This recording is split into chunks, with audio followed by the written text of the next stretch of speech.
내년도 예산안 통과가 오늘 밤 10시 본회의로 예정돼 있습니다. 당초 6시에서 10시로 늦춰진 것은 여야 세부 심사가 예상보다 길어졌고 기획재정부 예산 명세서 작성 시간도 고려했기 때문입니다.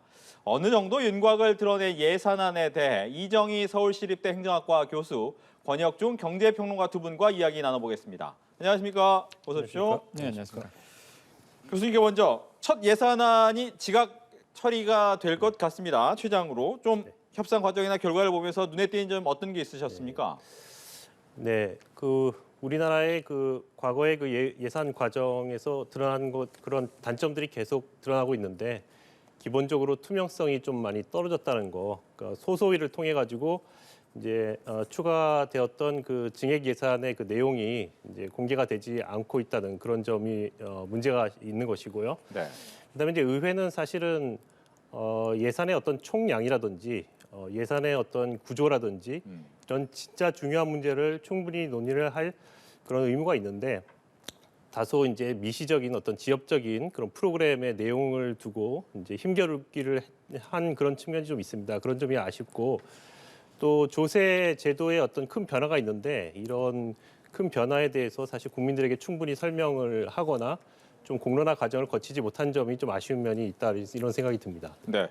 권혁중 평론가께서 어떻게 보셨습니까? 일단 이번에 이제 본회의가 뭐 10시에 순행대로 열린다라고 그런다 그러면 사실 국회 선진화법 이후에 가장 오래 걸렸던 이제 본회의이고요. 근데 무엇보다 사실 이제 법정 처리 기한이 12월 2일이었거든요.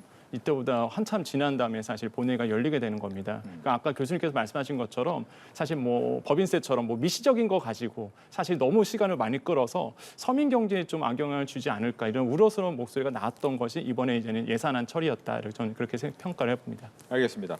뭐 세세한 내용에 들어가기 전에 좀 큰 얘기를 먼저 해볼게요. 윤석열 정부 같은 경우에는 건전재정으로 전환하겠다라는 목표를 제시를 했는데 이번 예산을 보시면서 좀 부합했다라고 보시는지요? 예, 뭐 저는 그런 면에서는 아주 잘 되지 않았나 이런 생각이 듭니다. 그러니까 이제 과거 이제 관리 재정 수지 적자 폭이 한 마이너스 5% 정도 이렇게 된 것을 이번 예산을 통해서 이제 마이너스 2.5% 이하로 이제 통제를 하겠다. 그리고 향후 5개년 계획에서도 이제 계속해서 이제 그렇게 통제를 하겠다 이런 이제 취지의 예산안이고요. 그다음에 이제 이게 이제 국가 채무에 미치는 영향을 고려하면은 국가 채무 GDP 대비 국가 채무를 약 50% 정도 수준에서 향후 5년간 이제 유지하겠다 이런 어떤 계획을 이제 보여주고 있습니다. 우리나라가 이제 뭐 여러 가지 경제 구조나 이런 수준을 보았을 때 이제 선진국의 어떤 기준이 되는 어떤 60% 정도 국가 채무의 60% 정도의 어떤 기준선이 있다고 할 때 우리나라는 한 50% 정도로 그래서 한 10% 정도의 여력을 가지고 있으면서 경제 위기가 올 때 이걸 대응할 수 있는 여력을 확보하는 것이 바람직하다 이렇게 보았을 때 그런 취지에 잘 부합한 그런 예산이라 이렇게 평가할 수 있겠습니다. 알겠습니다. 이제 최대 쟁점 부분을 좀 살펴봐야 되는데 앞서도 잠깐 이야기가 나왔지만 법인세입니다. 구간마다 약 1%포인트 인하하겠다라고 이야기를 하고 있어요. 어떤 평가를 좀 하시는지 먼저 듣고 싶습니다. 그러니까 저는 결국에는 김진표 국회의장의 그 중재안을 좀 받아들이지 않았었나 이렇게 생각을 하는데 일단 정부 여당 같은 경우에는 가장 얘기했던 게 최고 세율이었습니다. 최고 세율이 25% 너무 높다 이거죠. 글로벌 스탠다드에 대비해서. 근데 이제는 이제 야당 같은 경우에는 야 최고 세율이 문제가 아니라 실효 세율 정말 더 중요하다. 실효 세율은 아직 낮다. 그러면서 이제는 받아들일 수 없다라는 게 이제 쟁점이었는데 이번에 결국에는 이제 각 단계는 건드리지 않았습니다. 지금의 법인세율은 4단계로 돼 있거든요. 이 4단계는 이제 건드리지 않고 이제 과표에서 1% 포인트 한 단계 1% 포인트 정도만 이제 내리도록 이번에 이제 합의가 된 상태다라고 보시면 되겠는데 네. 그렇게 된다 그러면 이제 3천억 원 초과 같은 경우가 이제 최고 세율이 25%인데 이게 이제 24%가 되는 거겠죠. 그래서 과표가 지금 현행 4단계는 그대로 가고 각 단계마다 이제 세율이 1% 포인트 내려가는 것으로 이제 합의안이 돼서 결국에는 뭐 김진표 의장이 이제 중재안을 냈던 것 되도록 여당과 야당이 좀 받아들이지 않았나 이렇게 좀 생각을 해보겠습니다. 예. 경제계 뭐 일단은 좀 낮아졌으니까 좋아하는 것 같긴 한데 한계 있다. 뭐 이런 얘기 나오더라고요. 그렇죠. 좀 이제 좀 아쉬워하죠, 사실. 네. 근데 뭐 환영은 하고 있습니다. 일단은 지금의 이제는 경제계에서 가장 요구했던 게 최고 세율이 높다 보니까 뭐 투자 받는데 사실 뭐 외국 기업 봤을 때 우리나라 봤을 때 최고 세율이 높으니 뭐 최고 세율만 봐서 보면은 높으니 이제 투자하기가 좀 꺼려진다라는 게 경제계 목소리였거든요. 그러니까 거기서 이제는 조금 내려갔으니 환영한다. 그래서 앞으로의 뭐 투자 환경의 마중물 역할을 할 것으로 본다라고 보고 있는데 다만 이제는 추가 대책을 좀 요구했습니다. 뭐 예를 들어서 이제 대한 상의 같은 경우에는요 투자가 좀 활성화될 수 있도록 기업들에게 투자세액 공제를 좀 확대해 달라 이런 목소리를 냈거든요. 한마디로 이제는 기업들이 활동하기 좋은 환경을 만들어 달라라고 이제 얘기를 하고 있고 정경련 같은 경우도 마찬가지입니다. 국제적인 투자 유치하는 데 좀 힘들다. 지금의 세율이 너무 높다 보니까 마찬가지로 세제 개편에 나서 달라. 더더욱 나서 달라 이런 얘기를 하고 있고요. 경총도 마찬가지죠. 같은 얘기를 하고 있습니다. 그래서 종합적으로 본다 그러면 환영한데 조건 하나 달았죠. 앞으로 투자세액이라든지 이런 세제 개편안을 조금 더 추진해 달라는 게 경제계의 목소리다라고 말씀을 드립니다. 네. 아마 이제 주식 하시는 분들은 이제 금융투자소득세 과세가 어떻게 되냐 이제 관심이 좀 많았는데 2년간 유예하기로 했다라고 하는데 뭐 발등에 오줌 누기 아니면 어른 발에? 아, 예. 그게 이제 뭐 그렇게 볼 수도 있는데요. 네. 이제 제가 드리고 싶은 말씀은 이 조세 제도라는 것은 정말 중요한 어떤 국가의 기관이 되는 것이고 또 이제 투자라든지 뭐 여러 가지 경제 의사 결정이 있어가지고 아주 중요한 어떤 그런 요소라고 할 수 있습니다. 우리가 이제 주식 투자를 얘기할 때도 우리가 단기 투자보다는 사실은 중장기적인 시계를 가지고 투자를 하는 것이 안정적인 투자를 하는 것이 좋고 또 기업 운영에서도 좋다. 뭐 이렇게 우리가 알고 있는데요. 네. 그렇다고 한다면 사실 2년 정도 유예라는 것이 이제 사전 예고에 어떤 효과가 있을 것이라고 봅니다. 그래서 이제 대주주나 또 이제 소액 주주들에게 있어서도 이제 자신들의 경제적 의사 결정을 내리는 데 있어가지고 이제 고려를 할 수가 있고 그래서 사전적으로 이제 이해를 하고 이제 의사 결정을 내릴 수 있기 때문에 경제적인 어떤 효율적인 의사 결정을 내릴 수 있는 어떤 이제 전제 조건이 된다 이렇게 얘기할 수 있겠고요. 2년이라는 기간 뭐 정도를 주게 된다면 이제 뭐 수용성도 제도에 대한 수용성도 이제 훨씬 높아질 수 있는 그런 상황이 자연스럽게 될 것으로 이해할 수 있습니다. 그래서 뭐 이 시기가 꼭 2년이라는 게 뭐 큰 의미는 없겠습니다만은 이게 사전적으로 투자 의사 결정의 어떤 준비 과정으로서 이제 대비할 수 있는 시간을 주었다 이런 측면에서 바람직하다 이렇게 평가할 수 있습니다. 알겠습니다. 뭐 이와 함께 이제 10억 원의 대주주 요건도 또 유지가 됐다는 말이죠. 보통 이제 산타 랠리가 올해는 좀 안 온 것 같긴 한데 네네. 뭐 연말 되면 이 대주주 요건 때문에 막 물량이 나오기도 하는데 그런 부분하고 이런 금융투자소득세 부분이 약간은 주식시장에 도움이 될 것이냐 어떻습니까?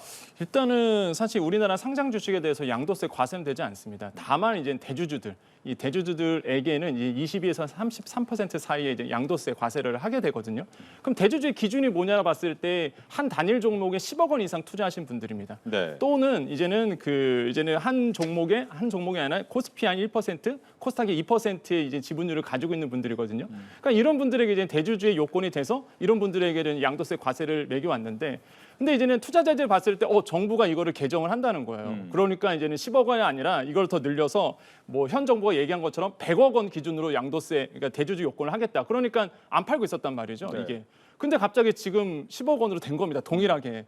그러면 당연히 이제는 팔아야 되거든요. 10억 원 이상이신 분들은 팔아야지만 양도세가 안 나오는 거예요. 그것도 세요. 22%, 33%면. 그러다 보니까 이제 항상 연말의 시즌 때는 항상 나오는 게 양도세 회피 물량이 항상 났었습니다. 예. 근데 이번에 안 나올 거라고 생각했는데 이제 나올 수밖에 없는 거죠. 그래서 지금 27일까지는 이제는 매도를 하셔야 되는 부분이 생기는 거죠. 그러다 보니까 지금 27일까지는 아마 며칠 안 남았죠. 지금 계속적으로 양도세 회피 물량이 이제 나올 것으로 지금 시장에서는 예상을 하고 있는 것이고요. 그렇게 본다 그러면 시장에서는 지금 이제는 개인 종목들이 큰 거 이런 것들을 빨리 팔아라고 얘기하고 있거든요. 그러니까 오늘 시장에서 딱 그게 잘 드러났다. 이제 코스닥 같은 경우는 3% 넘게 빠졌습니다. 코스피가 1.8% 빠졌고 그런 이유로 봤을 때 물론 지난밤에 뉴욕 시장의 영향도 있었겠지만 네. 개인 물량이 많은 코스닥 시장에서 영향을 더 받았거든요.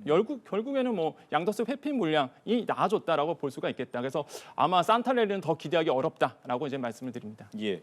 증권 거래세율 같은 경우에는 모든 주식을 거래하는 사람들은 내야 되는데 단계적으로 좀 인하한다라고 했습니다. 예상되는 효과가 좀 어떤 게 있을까요?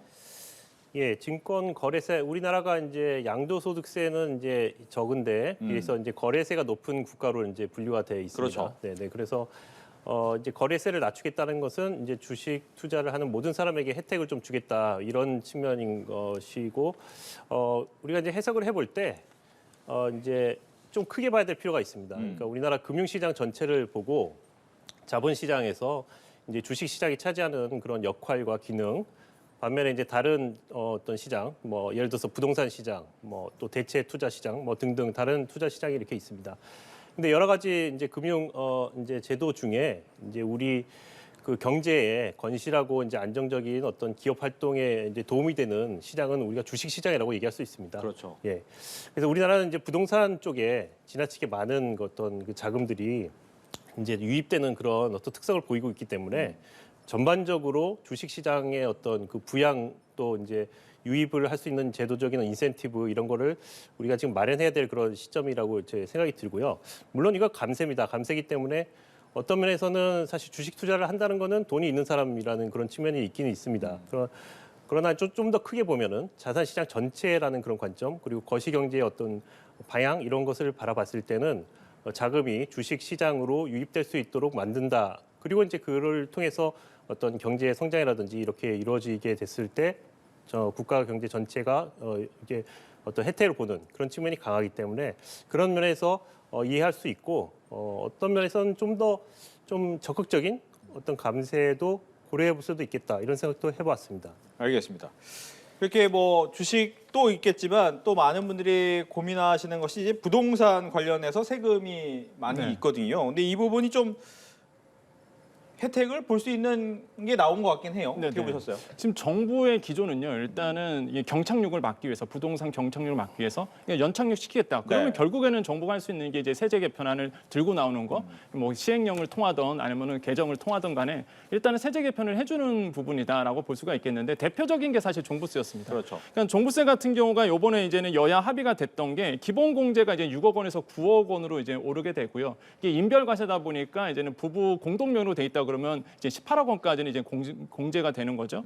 그다음에 이제 종부세 대상도요. 이제 1세대 1주택자 같은 경우에 현행은 11억 원까지 공제입니다. 그러니까 이것도 12억 원까지 이제 공제를 해주기로 했었죠. 그래서 이렇게 기본적으로 바뀌었고 대표적인 게 저는 이제는 과표, 이제 세율이라고 좀 보시면 되겠는데 네. 이제 보통 보면은 이제는 그 다주택자의 기준이 좀 변화됐다라고 볼 수가 있겠습니다. 그러니까 무슨 얘기냐면 현행 다주택자를 봤을 때 이제 3주택자를 보통 시장에서는 다주택자로 보는데 문제가 현행 제도로는 이제 조정 대상 지역, 그러니까 서울 지역의 아파트 두 채 갖고 있다. 이런 같은 경우에는 이제 다주택자로 빠져서 중과세율이 됐었습니다. 그 중과가 굉장히 높았죠. 근데 이번에 개편이 됐던 게 이제 조정 대상 지역의 2주택자도 이제 빠진 거예요. 그러면 2주택자들은 이제 종부세를 안 됩니다.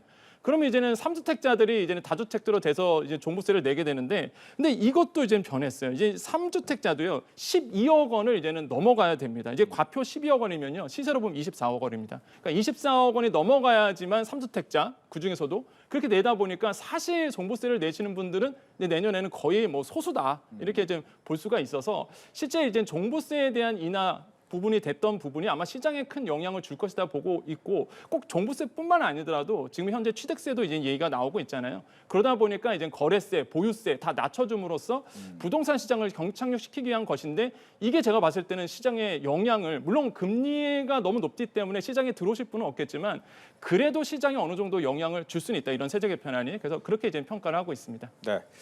이제 모든 정부가 하는 얘기가 있습니다. 기업하기 좋은 나라를 만들겠다라고 하는데 기업을 하시는 분들의 얘기를 들어보면 내가 기업을 애써서 만들었는데 내 아들한테 또 자녀한테 넘겨주려다 보면 남아있는 게 없어서 참아 못하겠다 이런 얘기 많이 하거든요. 이와 관련해서 이제 가업 상속 공제 제도가 조금 바뀌었어요.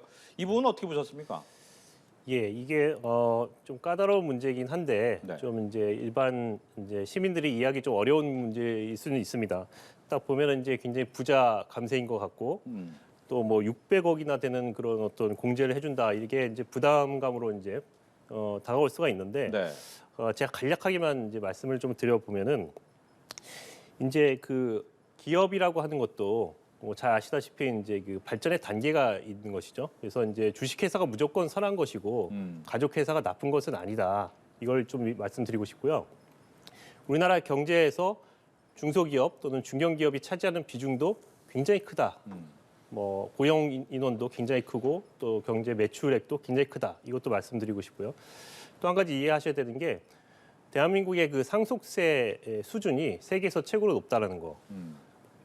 그러니까 이제 실제로 이제 가업 승계가 이루어지기는 거의 불가능한 수준의 높은 그런 이제 세율을 가지고 있다는 그런 측면이고요. 그렇다고 한다면 이제 말씀하셨듯이 이제 그 한 사람이 어떤 뭐 기업을 이루었다 이랬을 때 만약 이런 가업 승계 제도가 없다고 한다면은 그 사람은 결국은 20년이나 30년 정도의 시간을 갖고 투자 의사결정을 할 수밖에 없습니다. 왜냐하면 지나면 이제 자기가 죽고 그다음에 이제 이 기업이 이제 다른 사람에게 넘어갈 것이기 때문에 뭐 단기적으로 의사결정을 할 수밖에 없죠. 투자 의사결정이라든지 뭐 이런 측면에서 봤을 때 뭐 당연히 이제 좋은 기업은 100년, 200년 가야 되는 것이고 또 이게 더 성장을 해가지고 나중에 이제 대기업으로 가야 되는데 그렇게 못 된다는 것은 이제 그 기업의 손실일 뿐만 아니라 우리 경제 전체의 건실한 발전에도 아주 중대한 장애가 됩니다. 그래서 당연히 이제 그 상속세율이 높은 국가에서는 이런 제도를 가지고 있고 그거를 이제 우리나라 실정에 이제 맞게 이제 만든 것인데 뭐 잘 아시다시피 이제 우리나라 경제 규모가 커짐에 따라 가지고 과거의 기준에 비해서는 당연히 이제 이 기준이 면세 기준이 높아져야 되는 그런 상황인 것입니다. 그래서 이거를 원래 정부가 의도했던 것은 한 1조 정도까지 얘기를 했던 것 같습니다. 근데 타협의 어떤 결과물인데 뭐 아쉬운 면이 있으나 어쩔 수 없다라는 그런 측면도 있지만은 이 제도를 좀 여당이나 야당이나 좀 심도 있게 연구와 논의와 공론화 과정을 거쳐가지고 이거는 우리 경제 전체에 미치는 영향이 굉장히 큰 제도이기 때문에 좀 숙고를 해가지고 합리적인 제도를 좀 찾아가야지 뭐 이런 정치 과정에서 잠깐 등장했다가 반짝했다가 또 없어지고 논의가 없어지고 이런 식의 어떤 그것은 아닌 것 같습니다. 그래서 나중에 좀 더 적극적으로 뭐 이렇게 기재부나 이런 데서 좀 더 적극적으로 국민들 설득하고 이런 작업을 해서 합리적 제도를 좀 마련해 주기를 기대해 보겠습니다. 예. 보통 이제 예산안 하면 나라의 일이기 때문에 뭐 나하고 직접 관계되는 게 몇 개나 있겠어라는 얘기를 하시겠지만 월세 지출액과 관련된 게 있다라고 하면 나하고도 관계가 되겠구나라는 생각을 할 것 같습니다. 월세 세액 공제가 좀 늘어난다고요? 예, 그렇습니다. 이제 월세 세액 공제는 뭐냐라고 이제 많이들 물어보시는데 이제 무주택자가 이제 월세를 살 때 부담되잖아요. 그럼 이분들에 대해서 이제 소득세를 내게 됩니다. 그럼 소득세 낼 때 산출세액에서 좀 빼주는 거죠, 일정 비율을. 그래서 이제 소득세를 좀 낮춰주는 역할을 하게 되는데 이제 공제 대상이 있었습니다. 무주택 세대주여야 되고요. 그다음에 총 급여가 7천만 원 이하이신 분들이 이제 월세 세액 공제를 받게 되는데 여기서 들어가는 이제 공제율이거든요. 네. 근데 이게 그 소득별로 좀 나눠져 있습니다. 현행도 총급여 5,500만 원 이하이신 분들 같은 경우에는 현행이 12%였어요. 근데 이번에 개정이 됐던 게 5% 정도 더 늘려졌습니다. 그래서 17% 공제를 받으니까 훨씬 더 내가 이제 산출세 계산할 때 더 많이 빼주니까 그만큼 이제 이득이 되겠고요. 그 다음에 이제 총급여가 5,500만 원이 이제 초과하신 분들, 거기서 7천만 원 이하이신 분들, 이분들 같은 경우에 현행이 이제는 10%였습니다. 이 공제율이. 근데 이거를 또 마찬가지로 5%포인트 정도 높아져서 15% 정도 이제는 세액 공제를 해준다라고 이제 보시면 되겠거든요. 그러다 보니까 이제는 월세에 사시는 분들, 특히 무주택에서 소득이 낮으신 분들 같은 경우에는 이 세액 공제를 이제 높여줄 수가 있다라고 보시면 되겠고 사실 정부안은 이거보다 좀 더 낮았었습니다. 근데 이제 합의를 통해서 더 늘려준 거죠, 공제안을. 그래서 이제는 무주택 월세 내시는 분들은 아마 도움이 되는 어떤 개편안이다라고 말씀을 드립니다. 알겠습니다. 끝으로 이제 이 예산안을 통해서 좀 이야기해야 될 것 중에 하나가 이제 재정 준칙 정립이라는 부분이 될 것 같습니다. 왜 중요하고 어떻게 해야 되는 겁니까? 예, 재정 준칙이라고 하는 것은 이제 간단한 어떤 그 목표치를 국민들에게 직접 제시를 하고 그거를 이제 법률이나 또 뭐 헌법 차원에서도 이렇게 규정을 해가지고 반드시 지키겠다라고 하는 것을 이제 공표를 하는 그런 제도입니다.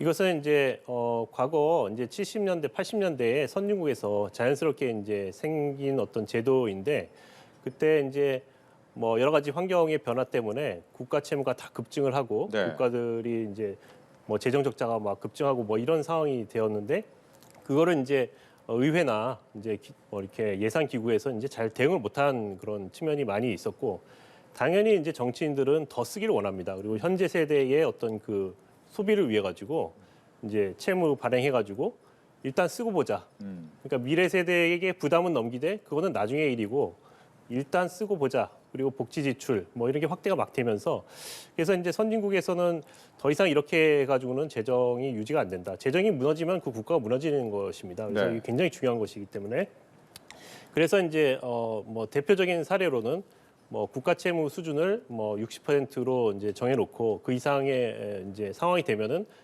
추가적인 어떤 뭐 국회 의결이라든지 뭐 이런 국민들의 어떤 허락, 뭐 국민투표 뭐 이런 게 되겠죠. 뭐 이런 걸 받는다든지 또는 이제 재정 적자가 발생할 수 있는 폭을 뭐 3% 또는 뭐 5%뭐 이렇게 제한해 놓고 이것은 뭐 어떠한 특별한 이유가 없으면 반드시 지켜야 된다. 만약에 지키지 않는다고 한다면은 뭐 총리가 사임을 하겠다라든지 뭐 이런 약속을 이제 분명하게 국민들에게 이제 제시를 하고 그래서 이것은 어떻게 보면은 행정부가 스스로 자기의 어떤 그 영역을 이제 제한을 하는 것이죠. 재량권을 제한을 하는 것인데 이게 그냥 가만히 두니까 이게 현재 세대를 위해서만 모든 그 재원이 투입이 되고 이제 부담은 다 미래로 넘기고 그 젊은이들에게 다 넘기는 그런 아주 안 좋은 그런 상태가 계속 나타나기 때문에 생긴 그런 제도입니다. 그래서 이 제도는 뭐 당연히 모든 선진국이 다 가지고 있고 대한민국만 없다고 볼 수 있습니다. 그러니까 자연스럽게 대한민국도 이제 여러 가지 재정 환경이 이제 그런 방향으로 이제 흘러왔기 때문에 이제 이게 반드시 필요하다. 그리고 이제 국민들에게 이게 공평한 약속이고 또 투명하게 쉽게 이해할 수 있고 그래서 여러 가지 장점들이 있습니다. 그런 의미에서 이제 우리가 이거를 제도화해야 되는데 당연히 정치인들은 싫어합니다. 그리고 또 뭐 왜냐면 이제 자기들이 이제 쓸 수 있는 돈이 이제 한정이 되기 때문에 네. 당연히 싫어할 수밖에 없는 제도입니다. 그러나 이거 중장기적으로 보면 국가의 어떤 재정 건전성 유지라든지 또 건전한 어떤 그 국가 운영 뭐 이런 데 꼭 필요한 제도라고 이렇게 볼 수 있고 적극적으로 어떤 노력을 기울여 가지고 제도화할 수 있도록 이렇게 해야 될 것으로 생각이 듭니다. 네. 내년도 예산안 오늘 밤 10시에 있는 본회의에서 통과를 할 예정이라고 하는데 언제 통과될지는 좀 지켜봐야 될 것 같고요. 관련돼서 두 분과 함께 이야기를 나눠봤습니다. 오늘 얘기 잘 들었습니다. 네, 감사합니다.